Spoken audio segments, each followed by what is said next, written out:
Hey guys, what's up? It's Dan from Korneff Audio, and I am happy to finally announce the release of our Echoleffe tape delay.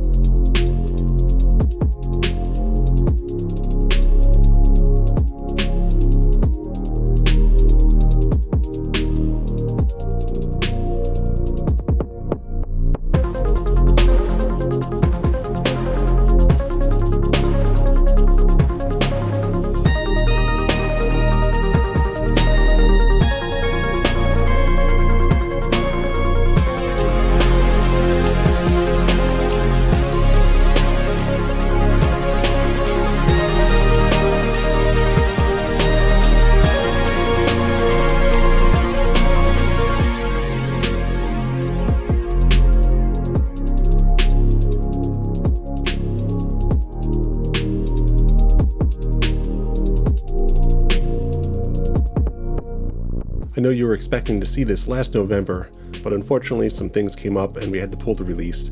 But honestly, I'm glad I was able to take the past year and just really tweak out the DSP and make this a way better plugin for you guys. I think you're going to enjoy it. There's a lot going on under the hood, so I wanted to do a quick walkthrough so you guys know where all the knobs are and what everything does. This plugin is based on a 1960s German tube tape echo. It does all the fun stuff that you know tape echoes can do, but we couldn't stop there. We've added some extra features and functionality that are really going to help you guys make some awesome sounds. Not only can you use this as a normal tape echo, but you can turn off the delays and use it as a tape machine on your mix bus, or turn off the tape emulation altogether and use it as a tube channel strip. So let's dive in and see how it all works. On the front, you're going to find all of your basic controls for the tape delay. You should be familiar with what a lot of these things do. The front selector button here is going to allow you to switch between the 3 different modes. We have 2 for tape delay mode, then we have our tape saturation mode, and 2 preamp mode here. This machine has 3 record heads and 2 playback heads. We have individual control over the gain for each tape head here, 1, 2, and 3.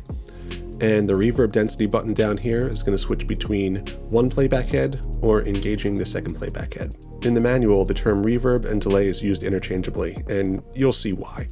With this button here, you can switch between a normal tape delay or increase the density and make this sound more of like a reverb effect. At the bottom, we have a reverb control, and this is your wet-dry blend. We have the reverb duration, and this is going to be the amount of repeats, so no repeats up to infinite repeats.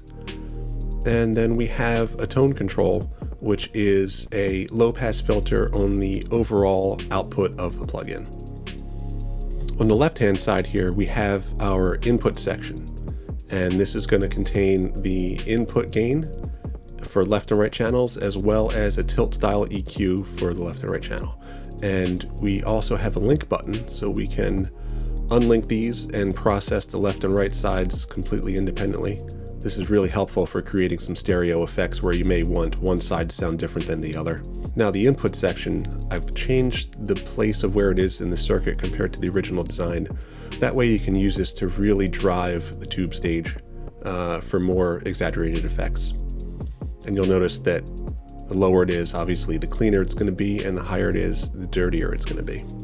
Now, one of the favorite features that people use this box for is not only a tape delay, but also a fuzz-style distortion box. Now, the cool thing about the electric eye up here is when the signal starts to overlap in the middle, overdrive and distortion starts to occur. So you can use the input knob here to either turn down the signal to make it clean, or crank it up to make it really gritty. On the rear, there's actually 4 different possibilities of panels that you can find back here, depending on what mode you're in. For instance, in tape delay mode here, we have a panel for the tape heads and also for the tape emulation. And when we are in tape saturation mode, our rear panel now has adjustments for a single tape head as well as the tape emulation. And in 2 preamp mode, the tape emulation is gone and we're left with just controls for the 2 preamp. All right, switching back to tape delay mode. We have 3 separate record heads for the machine, and you have individual control of each of those tape heads here. So we have the input gain for tape head 1 on the front here, and that corresponds with tape head 1, where we have control over the sync of the delay. It can either be synced to your host BPM, or hit this button here and change it to manual time. We have a pan for the head, a really exaggerated biased adjustment, and a high pass, low pass filter. And this is true for all 3 channels. So on the front here, we have our input gain for head 2. We have controls for head 2 here. And we have input gain for head 3 here, and also the adjustments for head 3 down here. We also have control over the tape emulation. You'll see controls for the wow and flutter. Each have a rate and a depth knob. There is a generation knob here, and this is going to adjust how the tape echoes degrade over time. There is a tape age knob, and this is going to be a really exaggerated effect of a clean tape, brand new tape, or an old tape. And when I say exaggerated, I mean it's really exaggerated. You can use this for some really fun distortion effects. You also have control over the tape formula of either 456 and 499. And the intensity of this formula is controlled by the head bump knob. Now the head bump, if you're not familiar with that, is an irregularity that happens in analog recording where frequency response at lower frequencies may change depending on the gap of the actual tape head.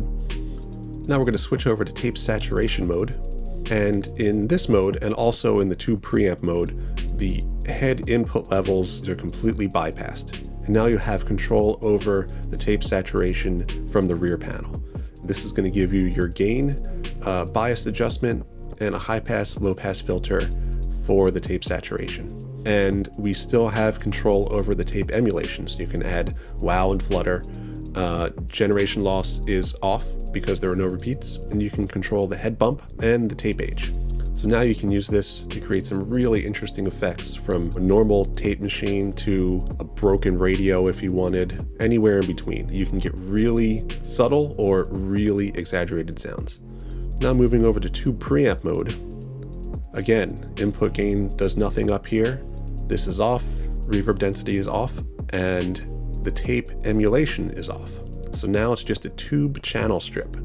And we have control over the gain going into the second tube stage. We have a really exaggerated tube bias and a high pass, low pass filter, just to give you some more creative options. And those still work in conjunction with your input gain and also your tilt EQ. And that gives you a complete channel strip. I use this a lot for warming up a signal that may be a little brittle, or I can use this for special sounds like a radio effect or a broken speaker, something like that. Now there are a lot of controls, and you're going to find yourself tweaking knobs on the front, switching to the back, tweaking out the individual heads and tape saturation and all sorts of stuff.